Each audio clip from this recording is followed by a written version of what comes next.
Welcome to Healthy AF. We are back here, Dave and Cory, and today we are talking about adherence.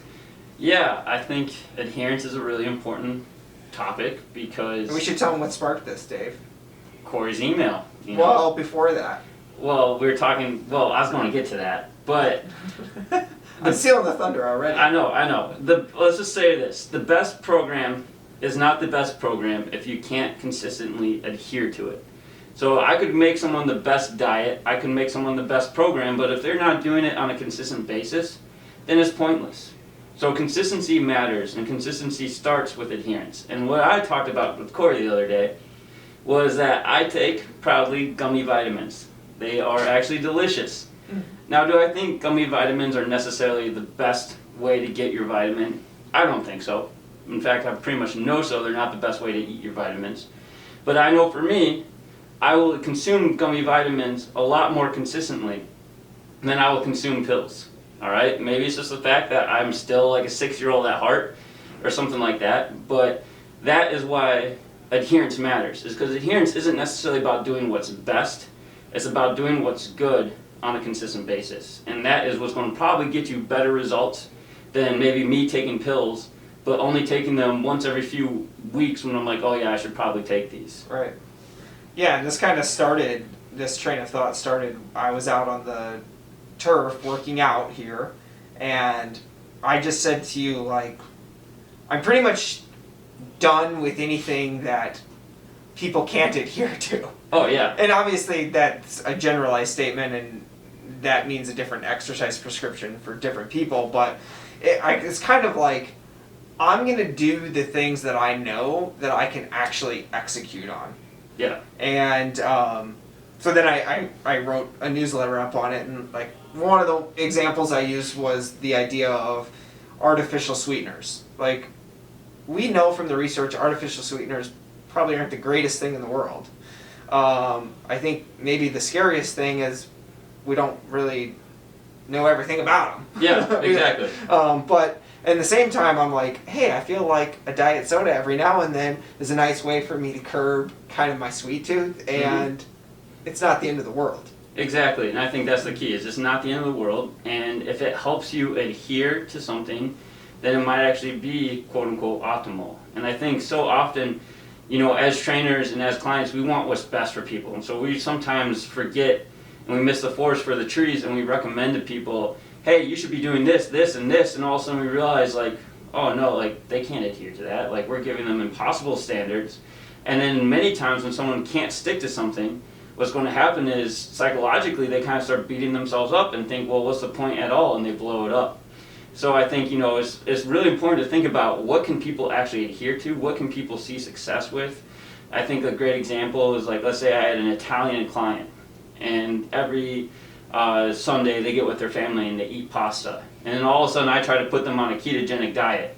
Do you think that's going to really last long? I mean, right. Exactly. So I think it's important to consider your own lifestyles. It's important to consider your own attitude and personality. Like, what are things that you're going to stick with? And it's not just to say that you should only do things that you like to do. You should still push yourself. You should still challenge yourself.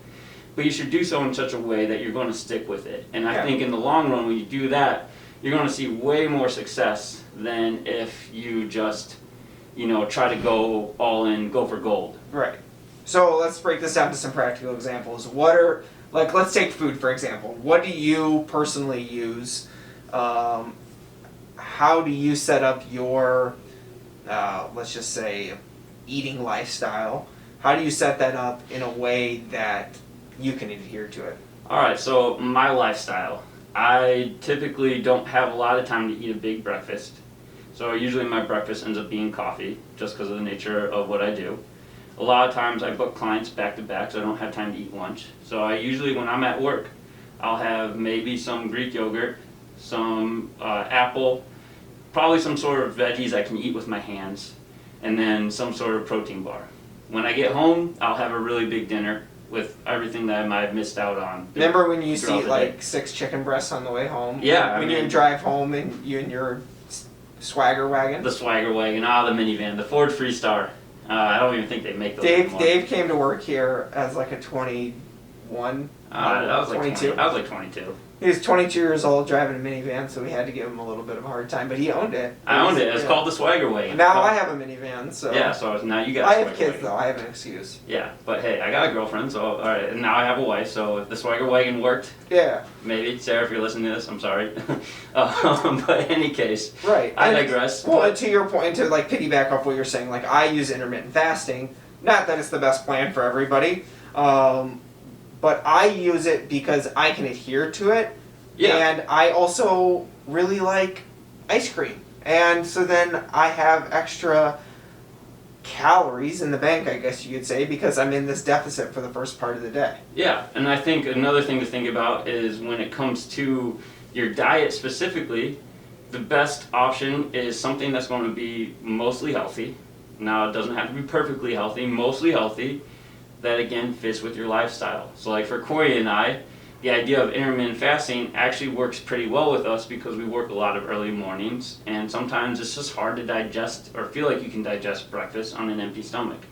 Some people might need 3 full meals a day, but the key is that, make sure, maybe you set yourself benchmarks. Like I have a big water bottle. I try to drink at least one of those a day. It gives me about 50 ounces of water plus whatever else I drink throughout the day. And like everything like that. So you set yourself benchmarks of like, okay, here are the healthy parameters I know I can hit and I know I need to hit. Now let's just make that fit with how I'm going to eat. Yeah.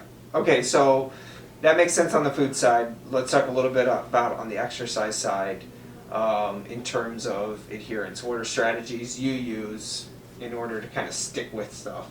Well, I think one thing I do is I try to make sure that in my program, and even in my clients' programs, one of the first things I ask my clients are what are exercises you don't want to get rid of? And even if they say exercise that I don't necessarily think are the greatest, like let's say they're like, oh yeah, I like to do a lot of static stretching, or I like the bicep curl or something like that.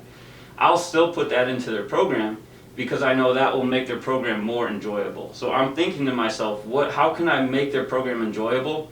So that way I can get them to buy in, adhere to what we're doing, but at the same time I can sneak in stuff that I know they need. And same for myself. Like I posted this on my Instagram the other day. I really like hang cleans. I'm terrible at them, but I like doing them. So I'm going to put them in my program because I know it's going to make me excited to train. Yeah, no, for sure. And I think about like, we play a lot of spike ball here. If you follow our Instagram, we play spike ball, right?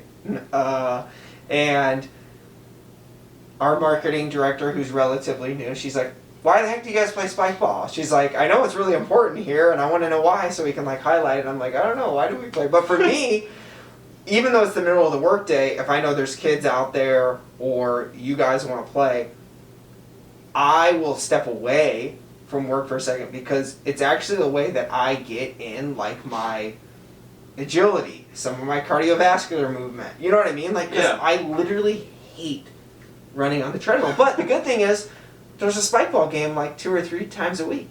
Yeah. So I make it work. And I've seen a lot of people around here, like on the North Shore, like do a great job of whether it be like paddle or pickle or, you know, some other type of sport or activity in order to help them accomplish some of those goals. That's a perfect example of doing something that you can actually adhere to and do on a consistent basis. Yeah, and I think that's a great point. I mean, I like to, during the summer, I like to get outside, but I hate standing around outside, so I started picking up golf because I want to spend extra time outside. I want to get my steps in, but at the same time, I want to do something that's kind of fun. Gotta get your steps in, baby. Gotta get your steps in. Gotta keep moving. Gotta keep moving. Motion is lotion. Exactly. Motion slows down time. It slows down the aging process. Movement is medicine. Exactly. Let's go. All right. Any case, enough of these adages. But I agree. Like, find activities that you enjoy that are physical in nature, and even when you go to the weight room, like you should still work out, you should still stretch, and all that stuff. Like you should do that